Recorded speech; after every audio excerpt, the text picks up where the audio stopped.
Hello मेरे प्यारे बच्चों, तो ये जो वीडियो है वो सबके लिए नहीं होने वाला है। ये उनके लिए होने वाला है जिनके पास पेशेंस है और जो समझना चाहते हैं कि एक्चुअली में टॉपर कैसे प्रिपरेशन करते हैं। मैं अपने बारे में बता दूं तो मैं गवर्नमेंट स्कूल से पढ़ा हूं और मैंने कोई खास कोचिंग या खास कोई ट्यूशन नहीं लिया और बहुत लोअर मिडिल क्लास फैमिली से था, लेकिन मैं हमेशा ही टॉपर रहा हूं। अपनी एजुकेशनल जर्नी में 97%, 98%, 99% मेरे लिए कोई बड़ी बात नहीं थी।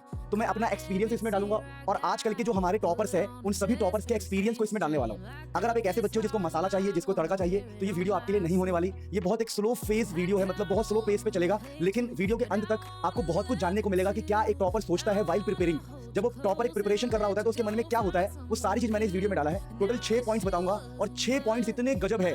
अगर आप इनमें से अगर 3 पॉइंट्स को भी फॉलो कर लेते हो ना, जो आपको पसंद आए वो 3 पॉइंट्स आप फॉलो कर लेना, बिलीव मी आप इजीली टॉप कर जाओगे। इवन जो ये स्कोर है 99, 98, 97 आपके लिए मजाक हो जाएगा। तो मैं आप सबसे जो भी मुझे देख रहा है एक रिक्वेस्ट करूंगा कि एंड तक ये वीडियो देख लेना। अगर अपने लिए नहीं देख रहे हो तो अपने सपने के लिए देख लो, अपने पेरेंट्स को प्राउड फील कराने के लिए देख लेना प्लीज। अब सुनो ध्यान से। तो 99% इज वेरी इजी, जैसा मैंने आपको बताया, मैं शुरू से लेकर अंत तक हमेशा टॉपर रहा हूं और मेरे लिए ये मार्क्स बहुत ईजी रहा है। इसका मतलब ये नहीं कि मैं बहुत इंटेलिजेंट था, नहीं, मैंने कुछ चीजों को अपने प्लान के हिसाब से किया था। मैं प्लान आपको बताने जा रहा हूं। देखिए, सबसे पहला देखो, एक एक पॉइंट को डिटेल में समझना। पहला पॉइंट क्या है?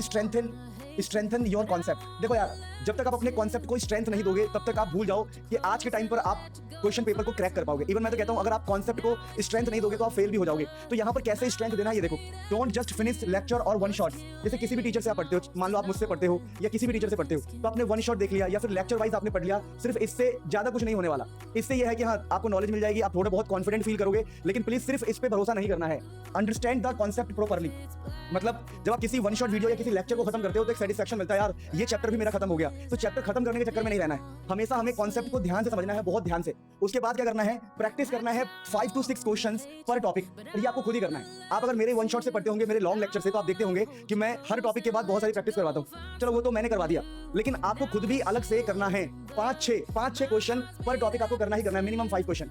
And try to explain into your own words. अब कहने का मतलब क्या है? देखिए, जब आप किसी लेक्चर को पढ़ लेते हैं या किसी वन शॉट को देख लेते हैं और कॉन्सेप्ट को समझ लेते हैं, और कॉन्सेप्ट को भी समझ लिया, मतलब हमने लेक्चर देख लिया, हमने कॉन्सेप्ट समझ लिया और 5-6 क्वेश्चन पर टॉपिक हमने कर लिया, उसके बाद आप क्या करोगे? अपने कॉपी को बंद कर दोगे, अपने किताब को बंद कर दोगे और अपने लैंग्वेज में सोचोगे जो जो कॉन्सेप्ट आपने सीखा है। सपोज मैं इमेजिन कर रहा हूं न्यूटन्स लॉ या मैं इमेजिन कर रहा हूं कूलम्स लॉ, तो क्या मैं कूलम्स लॉ के सारे पॉइंट्स को अपनी लैंग्वेज में समझा पा रहा हूं? क्या मैं कूलम्स लॉ के सारे पॉइंट्स को अपने दिमाग में याद कर पा रहा हूं? क्या मैं रिकॉल कर पा रहा हूं? ऐसे ही आपको करना है, तब जाके आपके कॉन्सेप्ट बहुत स्ट्रांग होंगे। यानी आंख बंद करके उस टॉपिक का नाम लो और उस टॉपिक के बारे में क्या आप सब कुछ अपने शब्दों में बता पा रहे हो अपने आप को ही, तो मान लेना कि आपके कॉन्सेप्ट को स्ट्रेंथ मिल गया है। यानी आज के बाद आप इसी चीज को फॉलो करोगे, कोई भी टॉपिक पढ़ोगे, उसके क्वेश्चन प्रैक्टिस करोगे और आंख बंद करके अपनी लैंग्वेज में चीजों को आप रिपीट कर पा रहे हो या नहीं कर पा रहे हो, ये आपको देखना है।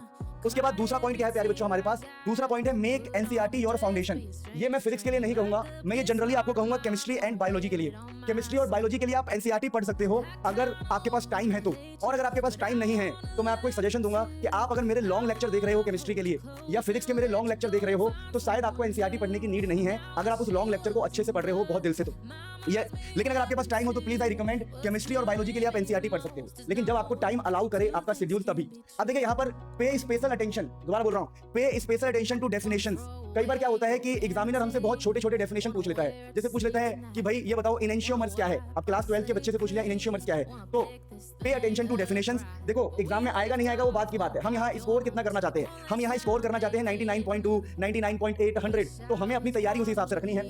एग्जाम्पल्स पे एनसीईआरटी में जितने डायग्राम्स हैं उन सब पे जो रिएक्शंस है वो सब आप बार बार लिखेंगे। जो एनसीईआरटी में टेबल्स दिए हुए हैं वो टेबल्स भी आपको समझना है, और इंपॉर्टेंट स्टेटमेंट भी कई बार दिया होता है। और अगर आप ये एनसीईआरटी से नहीं कर रहे हो और मुनीर सर से पढ़ रहे हो तो आप बेफिक्र रहो। अगर मैं आपको ये स्ट्रेटजी में बता रहा हूं तो ऑब्वियसली मैं अपने लेक्चर में इन सभी बातों को लिखता हूं, अपने लेक्चर में इन सभी बातों को डालता हूं। अगर आप एनसीईआरटी से नहीं कर पाओगे तो आप मेरे लेक्चर से भी डेफिनेटली कर सकते हो, क्योंकि मैं इन सब चीजों से अवेयर हूं। अगर मुझे खुद पता है ये सब तो पक्का मैं अपने लेक्चर में तो डालूंगा ही डालूंगा।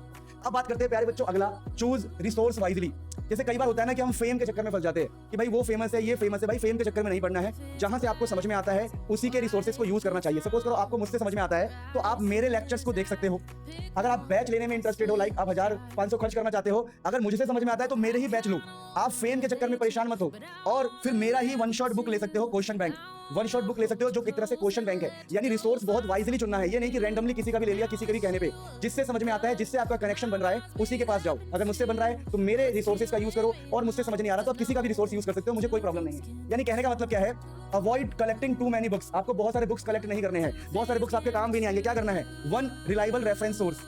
जो रिलायबल है वो मैं हूं आपके लिए, तो आप मेरे बुक का यूज कर सकते हो, मेरे बैच का यूज कर सकते हो, मेरे फ्री लेक्चर्स का यूज कर सकते हो, along with PYQs and quality questions bank, समझ पा रहे हो? यानी आपको क्वालिटी क्वेश्चन बैंक होना चाहिए, जो मैं आपको पहले बना के दे चुका हूं वन शॉट बुक।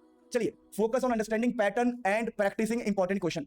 आपको हमेशा पैटर्न को खुद ही समझना होगा। चलो टीचर आपके लिए पैटर्न समझ रहे हैं, लेकिन आप खुद नहीं समझ सकते क्या? बिल्कुल समझ सकते हो। और अगर आपको खुद पैटर्न समझना है तो आपको ऐसे बुक चाहिए जो मैं आपके लिए बना चुका हूं, जिसमें लेटेस्ट एंड क्वालिटी क्वेश्चन है, क्वालिटी क्वेश्चन। तो ये बात आपको ध्यान रखना है कि जब आप क्वेश्चन बैंक पीवाईक्यू सॉल्व करोगे तो आप पैटर्न को समझ पाओगे कि पेपर कैसा बनाया जा रहा है। अब बात करते हैं अगला पॉइंट। अगला पॉइंट है क्रिएट क्विक रिवीजन नोट्स। अब देखो कई बार क्या होता है, जो टॉपिक हमें आता है ना, हम उसी पे ज्यादा एफर्ट्स लगाते हैं। ये गलत तरीका है। जो टॉपिक आता है भाई उस पे इतने एफर्ट्स नहीं लगाने हैं। जो हार्ड टॉपिक हो, जो आपको लगता है कि भाई मेरे लिए हार्ड टॉपिक है, तो उसी के डिटेल्ड नोट्स बनाओ। जो आता है पहले से, उसमें क्यों टाइम लगाना है? यानी कि जो हार्ड टॉपिक है उसके लिए अपने डिटेल्ड नोट्स बनाओ, और बाकी जो आपको इजी टॉपिक लग रहे हैं उनके आप सिंपल नोट्स बनाओ। ये मेरे कहने का मतलब है। यहाँ पर सब कुछ लिखा हुआ है, don't make lengthy notes for every chapter, make detail notes only where required. Detailed points वहां पे लिखो जहां पे रिक्वायरमेंट है, हर जगह डालने की जरूरत नहीं है। जैसे कि बात करते हैं कूलम्स लॉ है या न्यूटन्स लॉ है, तो कूलम्स लॉ की डेफिनेशन में, न्यूटन्स लॉ की डेफिनेशन में इतना डिटेल जाने की जरूरत नहीं है। समझ पा रहे हो? जहां पर जाना है वहां जाओ। जैसे प्रॉपर्टी ऑफ इलेक्ट्रिक फील्ड्स है भाई, वो इंपॉर्टेंट है, तो वहां के सारे पॉइंट्स आपको डिटेल में कवर करने पड़ेंगे। यानी जहां नीड हो वहां पे करो, जहां नीड नहीं है वहां मत करो। और अपने फॉर्मुलाज रिएक्शन इन सब के लिए अपने नोट्स में जगह बनाओ कि भाई ये फॉर्मुला इंपॉर्टेंट है, ये रिएक्शन इंपॉर्टेंट है, ये कीवर्ड्स इंपॉर्टेंट है। अब इसके अलावा अगर मैं बात करूं छोटी सी बात, तो कंट्रोल योर डेली शेड्यूल। देखो यार, बिना टारगेट के पढ़ना बेकार है, मैं मजाक नहीं कर रहा। देखो, don't study without a target. अगर आप बिना टारगेट पढ़ने स्टार्ट कर दोगे ना, सब बर्बाद हो जाएगा, सब बेकार हो जाएगा। डेली का टारगेट सेट करो कि मुझे इतना टारगेट किसी भी तरह अचीव करना ही करना है, ठीक है ना? Break your day into special task for concept, है ना? Learning, question practice and revision. यानी अपने दिन को 4 हिस्से में डिवाइड कर दो। पहला होगा कॉन्सेप्ट को पढ़ना, दूसरा होगा लर्निंग कि भाई उस कॉन्सेप्ट को सीखना भी है, सिर्फ पढ़ना नहीं है। तीसरा होगा क्वेश्चन प्रैक्टिस, और चौथा होगा उसका रिवीजन। यानी आपको मेंटेन करना है डेली का शेड्यूल किसी भी कॉस्ट में। और इसका जो लास्ट स्टेप है, prepare like a it's exam day. जब आपके हाफ ईयरली आने वाले हो, जब आपके प्री बोर्ड आने वाले हो या आपके बोर्ड्स आने वाले हो, तो आप क्या करोगे? As boards get closer, shift towards revision. आपको सिर्फ रिवीजन करना है, आपको पीवाईक्यूज करने हैं और सैंपल पेपर करने हैं। और जब भी आप घर में सैंपल पेपर करोगे तो पता कैसे सॉल्व करोगे? ऐसे सॉल्व करोगे कि आप एग्जाम में बैठे हुए हो, है ना? तो solve at least 5-6 full paper, analyse करो मिस्टेक को, और वर्क करना है आपको अपने स्पीड पे, एक्यूरेसी पे। यानी स्पीड के साथ आपके क्वेश्चन भी सही निकलने चाहिए, नहीं कि हम स्पीड में कर रहे पर हमारे क्वेश्चन गलत हो रहे हैं। एंड प्रेजेंटेशन, इन तीनों चीजों को आज से ही ध्यान देना है। यानी कि दोबारा बोल रहा हूं मैं, ये मत सोचो कि हम बोर्ड्स टाइम पे कर लेंगे, बोर्ड्स वाले दिन कर लेंगे, ऐसा नहीं होना चाहिए। जैसे ऐसे बोर्ड्स के दिन पास आ रहे हैं, या हाफ ईयरली के दिन पास आ रहे हैं, या प्री बोर्ड के दिन पास आ रहे हैं, तो ऐसे प्रिपरेशन रखो कि भाई आप स्पीड भी मेंटेन कर रहे हो अपने प्रैक्टिस करते करते, एक्यूरेसी भी, करेक्टनेस की तरफ भी जा रहे हो, और साथ ही साथ आपका प्रेजेंटेशन भी बढ़िया है। तो इस प्रकार से अगर आप 6 में से कोई भी 3 पॉइंट भी कर लेते हो, you are going to become a topper. मैं जानता हूं ये कोई पढ़ाई लिखाई का वीडियो नहीं था, ये कोई हवाबाजी की वीडियो नहीं थी, ये बस एक ट्रू गाइडेंस था। अगर ट्रू गाइडेंस पसंद आया तो वीडियो को जरूर लाइक करना, और मुझसे क्या क्या चाहते हो लेक्चर्स में कमेंट सेक्शन में जरूर बताना। मैं देखना चाहता हूं कि ऐसी वीडियोस को भी सपोर्ट किया जा सकता है जिसके अंदर एक ट्रू गाइडेंस दिया जाए। लव यू ऑल, बहुत सारा प्यार, and believe me, always I scored a crazy number like 97, 96, 99, even 99 I have scored. तो ये सब मैंने कैसे किया होगा, इन सब 6 पॉइंट्स को अपने दिमाग में रखते हुए। लव यू ऑल, बहुत सारा प्यार। वीडियो को लाइक जरूर करना, नए हो तो सब्सक्राइब कर लो, बहुत सारे फ्री लेक्चर्स आ रहे हैं, और जो भी चाहिए मुझसे डिमांड कमेंट कर दो, वो डिमांड पूरी हो जाएगी, कोशिश करेंगे। Love you all.